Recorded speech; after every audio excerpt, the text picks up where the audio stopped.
Olá pessoal, dando continuidade ao capítulo anterior, ao assunto anterior, vamos continuar ainda nas implicações para o projeto e entendimento dos sistemas de informação. Na aula passada nós falamos sobre a questão da organização e a questão do sistema de informação, como as duas questões devem convergir para o sucesso da empreitada. Fatores a considerar, então, no planejamento de um novo sistema: o ambiente organizacional. Logicamente, como foi dito na aula anterior, as pessoas, a estrutura organizacional tem que estar adequada, preparada para receber uma nova solução, um novo sistema organizacional. Se as pessoas sabotarem essa nova iniciativa, essa nova proposta, com toda certeza não vai ter sucesso. Como eu disse, a estrutura organizacional, hierarquia, especialização. Vocês lembram que eu falei procedimentos operacionais padrão? Lembram-se? Os consultores gostam de falar sobre esse termo, chamam eles intimamente de POP. É o POP para limite de crédito para cliente, é o POP para processamento de pedidos, é o POP para realizar algum tipo de processo. Então, são rotinas pré-estabelecidas que direcionam o funcionário, a pessoa, a realizar conforme foi definido. Ok? Então, não é necessário um gerente, uma pessoa de hierarquia maior está presente para dizer como a pessoa deve agir. A formalização desses procedimentos diz que qual é a atividade e o que fazer dentro de um processo de negócio.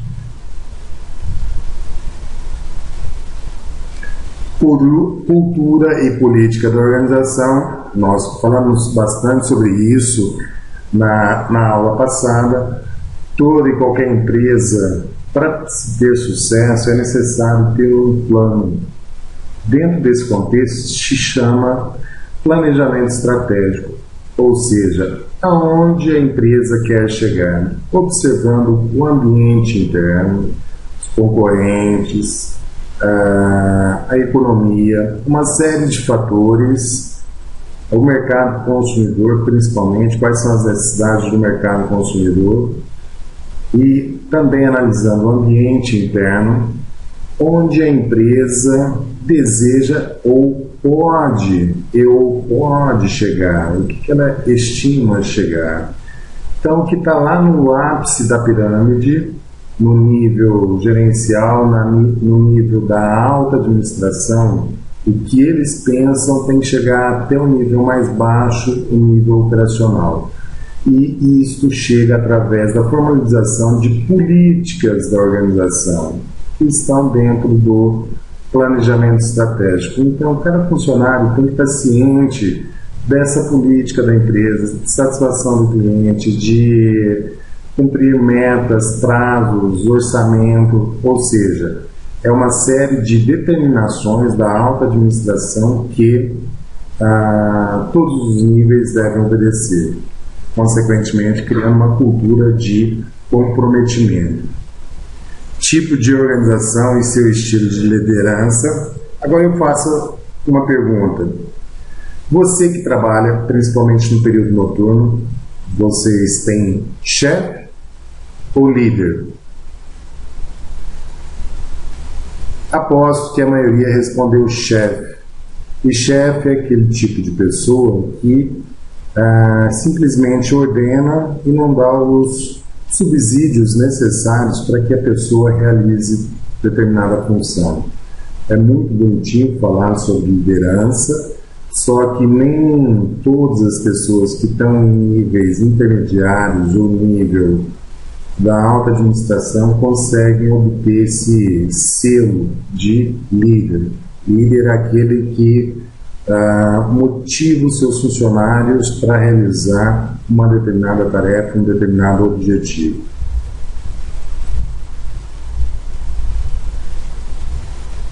Aqui, principalmente, na implantação de um novo sistema. Vamos supor que uma empresa trabalhe de forma manual ou no Excel há vários anos e as pessoas sabem fazer aquilo daquela maneira todo dia. Aí vem a alta administração, ele foi assediado por um vendedor de sistemas integrados de gestão, lembrando ERP, todo mundo deve lembrar o que é ERP agora, tá? Que é um sistema integrado de gestão, e a alta administração faz opção pela aquisição de um sistema ERP. Só que quem vai trabalhar no nível operacional, ou mesmo no nível gerencial, vai ter que se habituar à utilização desse sistema, né? Ou seja, vai ter que mudar o seu dia a dia, o modo como realiza as suas atividades. Então tem que se pensar nos grupos afetados pelos sistemas e as atitudes dos profissionais que usarão o sistema. Pela zona de conforto, a princípio vai ser um boicote. Não presta, não serve, isso não vale para nada, eu confio naquilo que eu faço, ou no papel, na planilha Excel, ou num documento do Word. Só que o sistema é para ser integrado, e nós já discutimos o benefício de integração informatizada de todos os setores, que é condição para a integração com clientes e fornecedores. Então, essa cultura, esses grupos, essas pessoas têm que pensar, sair dessa zona de conforto.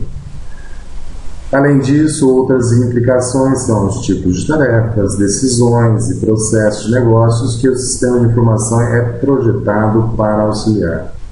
Então, deve haver um mapeamento das rotinas, como é trabalhado aqui e acolá dentro da empresa, como é realizado o processo de tomada de decisão, quais são as informações necessárias para essa tomada de decisão. Então, as tarefas da empresa no dia a dia, deve haver decisões essas que necessitam de informações. Essas informações, como chegam até a pessoa? Através de sistema de informação, ou deveria ser. No caso da ausência de sistema de informação, essa informação vai chegar quebrada na forma de papel, na forma de Excel, comprometendo a qualidade da decisão. Características que devem ser consideradas no projeto de sistemas: flexibilidade, múltiplas opções para manusear dados e avaliar informações. Um sistema não deve ser rígido o suficiente, ou melhor dizendo, deve ser flexível o suficiente para que, alterando o processo de negócio, altera o sistema. E além disso, cada pessoa tem uma maneira de realizar o determinado processo de negócio. Então, o sistema tem que ser configurado, parametrizável, no sentido de atender tanto a necessidade de informações como a postura dos tomadores de decisão. Capacidade de apoiar uma variedade de estilos, habilidades e conhecimentos. Capacidade de acompanhar o andamento de muitas alternativas e consequências. Ou seja, tudo que nós estamos falando aqui é flexibilidade do sistema. Porque antes de se comprar um sistema, existe todo um processo que deve ser a escolha do sistema. É dito de processo de aderência. O quanto que um sistema vai se adequar à minha empresa. A partir desse momento, se identifica com a minha empresa, ela é flexível. É uma das variáveis que tem que ser analisada para que o sucesso da implantação ocorra. Sensibilidade às exigências burocráticas e políticas da organização, ou seja, dentro do sistema tem que estarem as regras de negócios que estão estabelecidas lá na alta administração. Por exemplo, você vai numa loja de varejo, hoje já não tem mais aquele poder de barganha com o vendedor. O sistema trava de uma determinada maneira a quantidade de descontos que o vendedor simplesmente fala: não, eu posso dar isso, eu chego nesse preço. Pronto. O sistema reproduzir uma regra de negócio estabelecida pela alta administração. Sistema computadorizado. O que é um sistema estratégico de informação? É um sistema computadorizado em todos os níveis de uma organização. Como nós já vimos, não na aula passada, mas na aula anterior, tipos de sistemas, que vai desde o estratégico no ápice da pirâmide até o operacional embaixo. Ele possibilita alterar metas, operações, produtos, serviços, o relacionamento com o ambiente. Ajuda a organização a obter a vantagem competitiva. Ponto e vírgula. Vocês já devem ter ouvido sobre o termo vantagem competitiva. Faça uma reflexão agora sobre esse termo. Vantagem competitiva. Se simplesmente você fosse uma empresa, como você definiria vantagem competitiva para você? Tem aquela revista Você S.A. que traz muitos conceitos acerca disso, né? Ou seja, você tem que se diferenciar no mercado. E isso não é diferente para a empresa. Como se diferencia no mercado? Através da qualidade, do custo, do serviço agregado aos produtos e serviços. É uma série de fatores que visam a satisfação do cliente, superar as necessidades do cliente. Como isso é realizado? Né? Com toda certeza tem um suporte desse sistema de informação, em termos de flexibilidade das operações, em termos de conexão com o cliente, conexão com a cadeia de suprimentos. É uma série de fatores. Bom, falamos até agora a importância de se trabalhar com a cultura e organização na implantação de sistemas dentro de uma empresa. Agora, empresas digitais já expande, vai além das fronteiras da empresa. Então, a estratégia do nível empresarial e o modelo da cadeia de valor. Vocês já ouviram falar de cadeia de valor? Muito provavelmente sim. Cadeia de valor, tá? Então, aqui com relação a empresas digitais, observem o seguinte: gerenciam a cadeia de suprimentos pela construção de sistemas eficientes de resposta ao cliente. Então, nós vamos trabalhar digitalmente com fornecedores, para que a empresa possa atender devidamente ao cliente. Então, o produto que chega ao cliente, a empresa não faz sozinha, né? Então, necessita de toda uma cadeia, né, de valor, uma cadeia de empresas, para que esse produto ou serviço chegue até o cliente, tá? Então, a integração não é só dentro da empresa. A integração é, sim, digital com seus fornecedores e seus clientes. Participam de redes de valor para entregar novos produtos e serviços. a questão de redes de valor é mais ampla do que a de cadeia de valor, e nós, numa oportunidade futura, vamos discutir mais sobre essa questão de redes de valor. Muito porque entregar novos produtos e serviços é uma vantagem competitiva. Você, a empresa, chegar no mercado consumidor com novos produtos, novos serviços, com toda certeza você vai ter uma participação no mercado muito maior, atendendo, né, diga-se de passagem, às necessidades do cliente. Modelo da cadeia de valor. Destaca as atividades primárias ou de apoio, agregando uma margem de valor a produtos ou serviços. Ajuda a alcançar uma vantagem competitiva. Então, pensando na empresa, você não pode pensar na empresa isoladamente no mundo. Ela não está isolada, né? Ela tem que fazer, entre aspas, conexões com outras empresas para que a sua finalidade, o seu plano estratégico seja viável.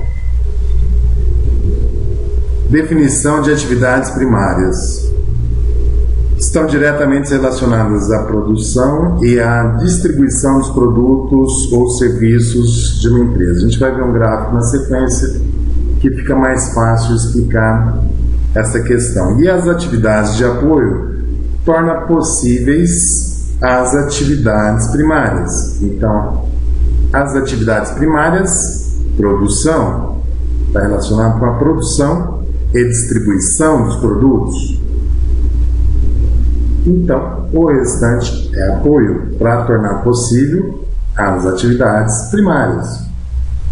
Consiste na infraestrutura, nos recursos humanos, na tecnologia, no e-procurement, que a gente já conversou sobre isso, da empresa. Olha só. Observem essa figura de baixo para cima, alguns minutos. Tá? Dedique-se um tempo a essa figura aqui agora. Observem o seguinte. Aqui está a empresa, onde você trabalha. Nós temos para trás da empresa, isso é uma cadeia de valor, correto? Esse é o símbolo que demonstra uma cadeia de valor. Observem que existe um nível de acoplamento que deve ser ideal para que a cadeia toda seja eficiente, né? Em termos de tempo, custo, até chegar ao cliente final. Então você na empresa tem os seus fornecedores. E além dos fornecedores, tem os fornecedores dos fornecedores. Então por que você acha que, você pode pensar, mas eu não tenho que me preocupar com os fornecedores dos fornecedores? Mas pare e pense bem. Se você tem uma necessidade identificada no mercado, e você vai colocar novos produtos ou serviços, como eu disse, você não está sozinho. E como você vai gerenciar toda essa questão para trás? Então, é necessário, sim, você ter a integração, não apenas com os fornecedores, mas fornecedores de fornecedores, para que o planejamento estratégico, o plano de inserção de novos produtos no mercado, seja viável se colocar um prazo, né? Ou seja, quem vai fornecer essa matéria para o seu fornecedor, que é a matéria-prima para a sua empresa. Então, tudo isso tem que ser quantificado. Em quanto tempo? Qual a qualidade? Qual é o custo? Para você determinar qual é o custo final para o cliente. E existem algumas empresas que fazem parceria com distribuidores, focam na sua produção e fazem parcerias estratégicas para outras empresas realizarem a distribuição com seus clientes. Então, tudo isso aqui tem que chegar no tempo mais rápido possível e no menor custo possível. Tá? Então, dentro da sua empresa, como foi dito, as atividades primárias estão relacionadas com a produção. Só que a produção não é apenas o chão de fábrica.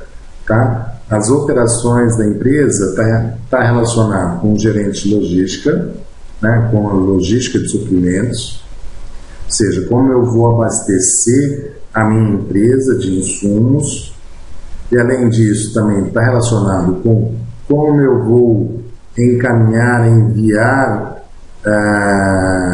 como eu vou vender os meus produtos, né, como eu vou realizar pedidos dentro da empresa, em um outro processo fundamental, que é vendas e marketing, serviços, sistemas de manutenção dos equipamentos, né? E isso tem que ser muito bem estabelecido. Vocês, alunos do curso de Engenharia de Produção, já devem ter visto o conceito de manutenção preventiva, manutenção corretiva. Imagina só você prometer um determinado prazo para o cliente na entrega de um determinado produto, não tem manutenção e quebra alguma máquina, gargalo aqui dentro da produção. E aí, como é que fica? Então, o serviço de manutenção tem que ser muito bem realizado. E por último, dependendo da empresa, você tem uma logística de distribuição. Como eu vou entregar? Se a tua fábrica é no Sudeste, como é que eu vou colocar esse produto na região Sul, na região Centro-Oeste, na região Nordeste, na região Norte? Ok? Bom, essas são as atividades primárias e as atividades de suporte, administração e gerenciamento, recursos humanos, a tecnologia é uma atividade de apoio, né? A seleção de fornecedores também é uma atividade de apoio. Tudo que suporta, todo e qualquer, aqui não estão elencadas todas as atividades, mas tudo que suporta esse processo fundamental dentro da empresa são atividades de suporte. Então, para finalizar essa imagem, observem novamente esta figura, de baixo para cima, como cadeia de valor, você participando de uma cadeia de valor, que você tem que produzir algo, então você depende de suprimentos, você depende da estabilidade da produção, você depende da distribuição para que o cliente seja satisfeito. É bem complexo, é uma visão do todo. Não pense você que de repente, quero ser gerente de suprimentos. Você não vai ficar sozinho, isolado, nem na empresa e nem na cadeia de valor. A mesma coisa se refere para cada uma dessas funções. Estou preocupado apenas com a logística de distribuição, mas isso vem, se o fornecedor do fornecedor atrasou, tudo vira uma reação em cadeia. Como o próprio nome diz, cadeia de valor. Ok? Então é por isso que é necessária a visão macro da cadeia de valor. Essa é a figura de eixo de valor, ou seja, aqui a gente tem até o desenho de nuvens, né, que apresentam o segmento da empresa, o setor da empresa, onde ela atua. Ela deve estar integrada, né? Ela deve estar integrada com seus fornecedores e fornecedores dos fornecedores, deve estar integrada com clientes, clientes dos clientes. Existem alianças estratégicas, existem fornecedores indiretos. Observem, para cada nuvenzinha aqui existem mais de uma opção. Tá certo? E dependendo da configuração de uma necessidade do mercado, existe um rearranjo entre essas empresas. Não que sempre um fornecedor vai fornecer o mesmo insumo para aquela empresa, a mesma aliança estratégica. Conforme a evolução do mercado, existe um rearranjo das empresas do segmento. Ok? Qualquer dúvida, por favor, entrar em contato por e-mail com relação a essa figura. Bom, ainda com relação a... Nós estamos falando sobre sistemas de informação e estratégias de negócio. Porque isso influencia, sim, como o sistema vai trabalhar. Existem dois tipos de estratégia principal. A primeira, diferenciação do produto. É uma estratégia competitiva, cria a fidelidade de marca pelo desenvolvimento de produtos e serviços novos e exclusivos, produtos e serviços que não são facilmente duplicados pelos concorrentes. Então, o que acontece aqui nessa questão, nessa estratégia de produto? Eu trabalho na região sul, por exemplo, e eu quero trabalhar apenas por uma questão de logística, de fornecedor. Eu quero ter uma estratégia de atuar apenas, o meu mercado consumidor está na região sul, quero trabalhar apenas na região sul. Então, o foco da estratégia empresarial é você sempre chegar na frente com produtos inovadores, novos e exclusivos, tá certo? Para que você não perca a fidelidade do mercado consumidor, que é aquele limitado a uma determinada região, ok? Então, a diferenciação do produto é aquela empresa que tem uma delimitação do mercado consumidor e para essa delimitação tem sempre que oferecer produtos e serviços exclusivos, inovadores, sempre chegar na frente, difíceis de serem duplicados pelos clientes, para manter a vantagem competitiva. Já a diferenciação focada, ela é o contrário. Também uma estratégia competitiva, permite o desenvolvimento de novos nichos, diferente aqui da anterior. Aqui é novos nichos de mercado. Eu estou no estado de São Paulo e não quero atuar apenas na região sudeste. Eu quero ir para o mercado do sudeste, além do mercado do sudeste, para a região sul, centro-oeste, nordeste, norte. Então, para isso, tem que ter estratégias competitivas que permitam você a empresa atingir novos mercados, né? Então, isso já influencia mais mecanismo de distribuição, principalmente o mecanismo de distribuição para fazer com que o teu produto chegue até o cliente final. Então, ajuda as empresas a competir melhor que os concorrentes nas áreas altas. De uma maneira sintética, a diferença focada é, ao invés de eu delimitar o meu mercado, né, numa região geográfica, eu vou alcançar uma região geográfica maior com o mesmo produto, uma distribuição diferenciada para que alcance essa vantagem competitiva. Ok? Aqui, esses custos de troca é relativamente simples. Nós vimos que a cadeia de suprimento, o gerenciamento da cadeia de suprimentos é fundamental. Lembram que eu falei em inglês, se chama Supply Chain Management. Esse é um termo muito utilizado no ambiente de mercado.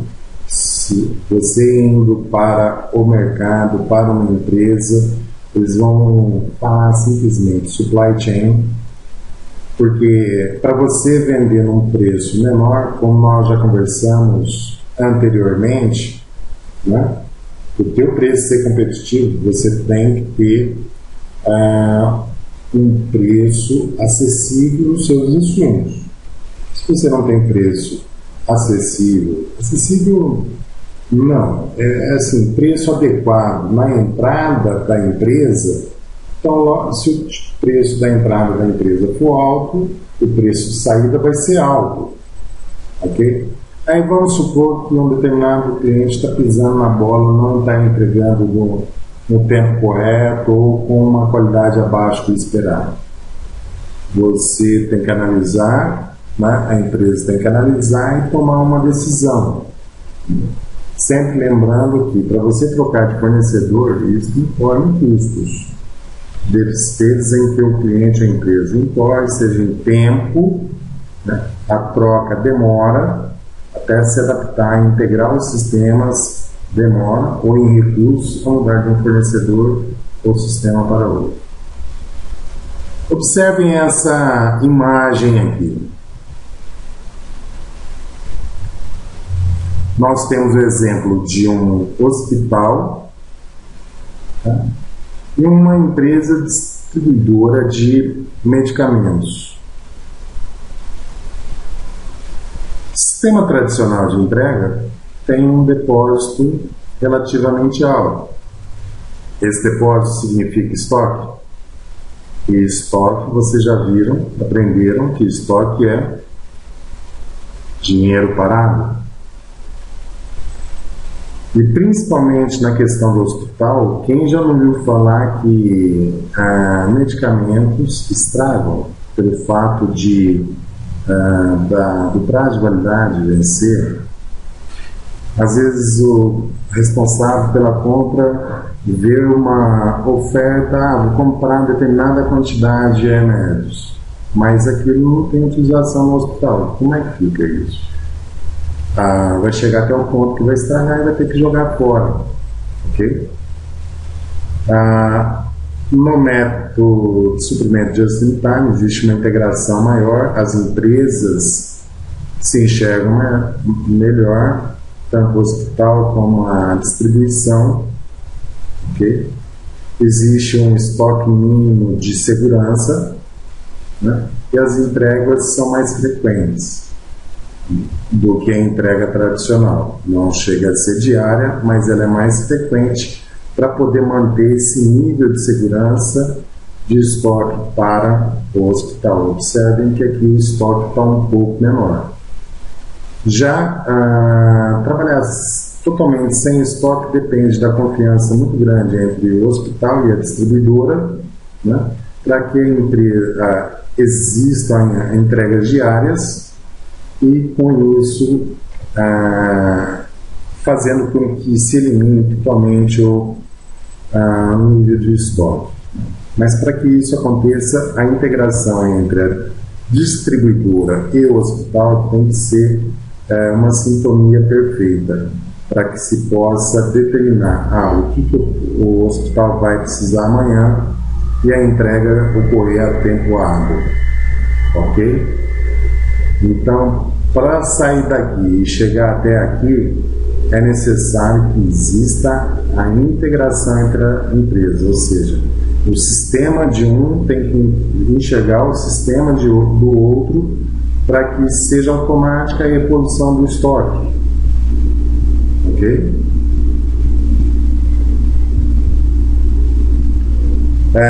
Realçando as competências essenciais. Esse termo é muito utilizado na administração dentro da disciplina de planejamento estratégico. Em outras palavras, significa que uma empresa tem que focar naquilo que faz de melhor. Ou seja, se ela produz e tem deficiência na distribuição, então foca na produção e realize parcerias estratégicas para a distribuição. Ok?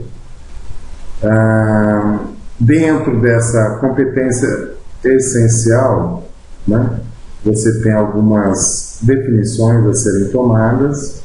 Principalmente, você vai trabalhar com qual estratégia dentro da organização? Diferenciação de produtos ou diferenciação focada? Ok? Isso influencia em como a empresa vai trabalhar.